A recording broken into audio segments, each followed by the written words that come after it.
You're welcome.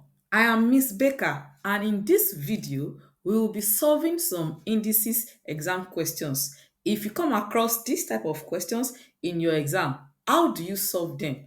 Let's see how to go about this. So the first one says 1 over 2 raised power negative 3 dot 4 raised power 0. Remember that anything raised power 0 is 1. And anything raised power negative 1 means the inverse. Raised power negative 1 means inverse. That is, if we have a raised power negative 1, that means the inverse of a. That will be 1 over a, right? Now that we have 1 over 2 raised power negative 3, this is the same thing as saying 1 over 2 raised power negative 1, then raised power 3. But don't let us complicate it. So once you see negative, negative means inverse. So what this means is that 1 over 2 raised power negative 3, that negative will turn the 1 over 2 to 2 over 1, and that will become 2. 2 over 1 is 2, right? So that means we'll be having 2 raised power 3.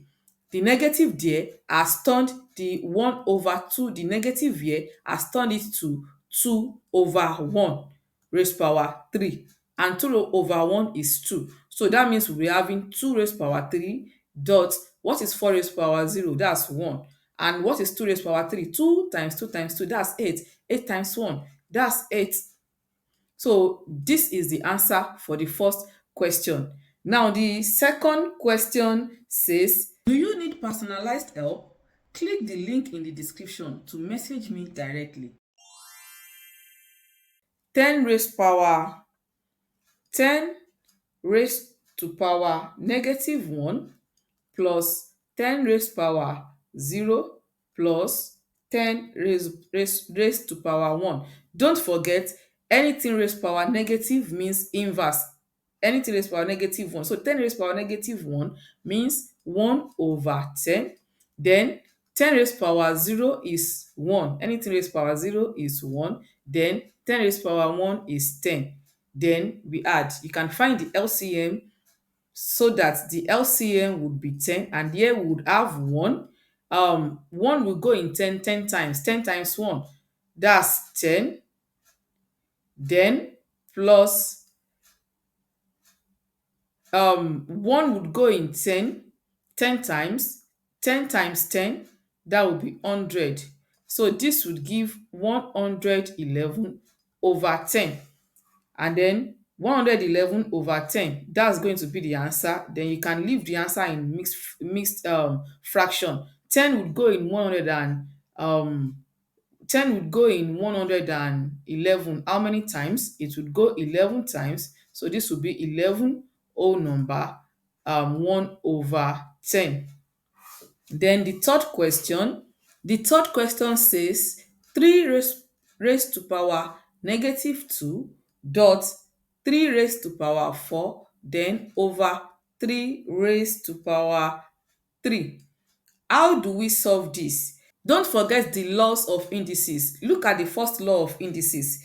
It says a raised power m dot a raised power n equals a raised power m plus n, and that is similar to what we have here, especially at the top. So this means that for the numerator, we would have a raised power negative 2, that dot will become plus, then that will be plus 4. Then we have 3 raised power 2. Let's simplify the numerator first, so that we have 3 raised power negative 2 plus 4 would give 2. Then we have divided by 3 raised power 3. Sorry, it's not 3 raised power 2, it's 3 raised power 3. So if you have this now, then this division also would means minus. If we have the same base and then different power, so we subtract the power if we have the division, just like we did here, just like the law of indices here. Look at the second law, it will become minus. So that means the power will become minus. That means we have 3 raised power 2 minus 3, and this would be 2 raised power, 3 raised power 3 raised power negative 1. And what is 3 raised power negative 1? You can leave your answer like this. So it will give 3 raised power negative 1, or you just say the answer is 1 over 3. So 3 raised power negative 1 is the inverse of 3. Now the fourth question. The fourth question says 5 raised to power 2 all raised to power 3 then over 5 raised to power 4. This is the same thing, it's similar to what we just solved. When you have something like this, it is just one base. So what we will do here is to multiply the power so that we'll have 5 raised to power 2 times 3 is 6, then over 5 raised to power 4. And since we have division here and they have the same base, that this will become negative. So this will be 5 raised to power 6 minus 4, and that would be 5 raised to power 2. So you can leave your answer like this, or you say that would be 25, depending on what the question says. So the fifth question says 2 raised to power, don't forget, the fifth question says 2 raised power 3 dot 2 raised power negative 5. And this just means 2 raised power 3 plus the dot will become, the times will become plus, then negative 5. And this would give 2 raised power 3 minus 5, and this would give 2 raised power negative 2. So these are simple indices questions that you can come across. Now look at the sixth and the seventh questions. We are to solve for x. How do we solve for x in this type of question? So the question says 4 raised to power x dot 2 raised to power x equals 128. So what we have to do, the first thing we have to do is to make both have the same base so that we'll be able to add the power. So 2 raised power, 4 is the same thing as 2 raised power 2. So this means this would give 2 raised power 2x. Then we have dot 2 raised power x equals 128.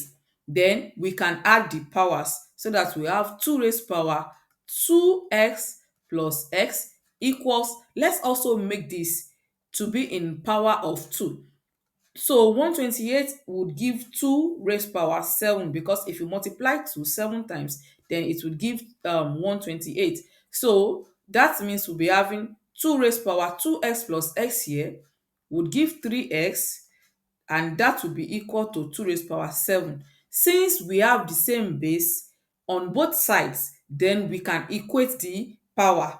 So we equate the power now, that means 3x will be equal to 7, and then x will be equal to 7 over 3. And that's it. And that's it. Now the seventh question here is similar. This one says 9 raised power x equals 27 raised power x plus 1. So just look at both, make them have the same base. Once they have the same base, then you can equate the power. If you look at 9 now, you see that 9 is can be expressed as a power of 3. 27 can also be expressed as a power of 3. Simple. So we just make 9. 9 will now be 3 raised power, what would give 9? That's 3 raised power 2. So this will become 3 raised power 2x, and this will become 3 raised power 3 into bracket x plus 1, because we are to multiply everything we have here with that new power that we've gotten. So this would give 3 raised power 2x to be equal to 3 raised power 3x plus 3. When we multiply, now we can equate the powers. So we have 2x to be equal to 3x plus 3. When we collect the like terms, take 2x to the other side, take 3 to this side, then x will be equal to negative 3. And that's it. X will be equal to negative 3. Now there is one more question here. Let's take a look at this question, and that's going to be our last question for this video. The question says 64 over 125 all raised to power negative 1 over 3. Don't forget what I said about raised to power negative. Once anything has is raised to power negative, that negative there means inverse. So 64 over 125 raised to power negative 1 over 3 now will become 125. The inverse, just make the numerator the denominator and then turn the denominator to the to the numerator, then that negative will go away from the power. So this is the same thing as this. This negative would make everything we have in this bracket, will make it become an inverse. So we just find the inverse, then the negative will turn it into the inverse, such that the numerator will become the denominator and the denominator will become the numerator. And when you have anything like this, when you have anything raised power 3, that means the cube. But when you have anything raised power 1 over 3, that means the cube root. If you have anything raised power 1 over 2, that means the square root. If it is raised power 3, that means the cube root. If it is raised power 4, that means the fourth root. So this means that we'll be having the cube root of 125 over 64. That is the same thing as the cube root of 125 over the cube root of 64. So what is the cube root of 125? Which number are we going to multiply 3 times to get 125? It is no other number but 5. And which number are we going to multiply 3 times to get 64? It is none other but 4. So the answer is 5 over 4. Then you can leave it as a mixed fraction and the answer will be one whole number, 1 over 4. So this is how to solve these indices questions whenever you come across them. If you have any question that is giving you issues, you don't know how to tackle it, drop it in the comments and I will make a video on how to solve the questions. That's it for today. If you learned something new, don't keep it to yourself. Like, share, and drop your answers or thoughts in the comments. Remember, math gets easier the more you see it and say it. See you in the next video.